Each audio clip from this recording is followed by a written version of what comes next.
नमस्कार, एकेएल न्यूज में आप सभी का स्वागत है। मैं हूं आपके साथ साक्षी गुप्ता। ये बढ़ते हैं कुछ खास खबरों के साथ। रायपुर जिले की लोकसभा निर्वाचन 2024 की मतगणना 4 जून को सेजबहार स्थित शासकीय इंजीनियरिंग कॉलेज में होगी। इसके लिए आज न्यू सर्किट हाउस ऑडिटोरियम में RO, deputy DEO, ARO, AS, ARO, EWM प्रभारी, पीवी नोडल, टैब्यूलेशन प्रभारी, सुरक्षा nodal, technical team, master trainer, DIO एवं डीपीआरओ सहित अन्य अधिकारियों को प्रशिक्षण दिया गया।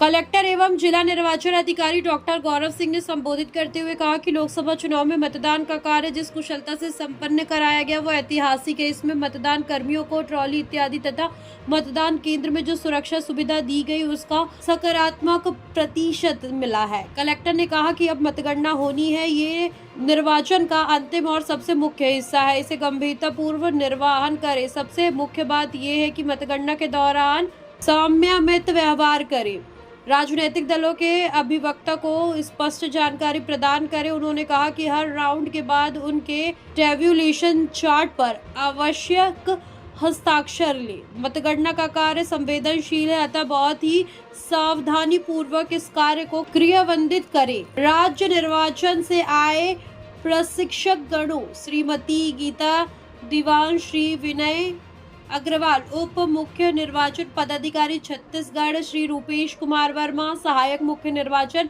पदाधिकारी छत्तीसगढ़ श्री विनोद अगुलावी, सिस्टम मैनेजर मुख्य निर्वाचन पदाधिकारी छत्तीसगढ़ में मतगणना की प्रक्रिया को बारीकी से समझाया। प्रशिक्षण स्थल पर मतगणना हॉल का मॉडल भी बनाया गया जिसमें डाकमत पत्र गणना टेबल, ईवीएम का गणना टेबल एवं वीवीपैट काउंटिंग बूथ को दर्शाया गया। इस प्रशिक्षण में अपर कलेक्टर कीर्तिमान राठौर, देवेंद्र पटेल एवं निधि साहू, उप जिला निर्वाचन अधिकारी श्री उमा शंकर वंदे, उप जिला निर्वाचन अधिकारी बालौद बाजार आर दुबे एवं सुरक्षा नोडल अधिकारी अतिरिक्त पुलिस अधीक्षक कीर्तन राठौर के अलावा प्रशिक्षण में आरओ एवं सभी 9 विधानसभा के एआरओ मौजूद रहे।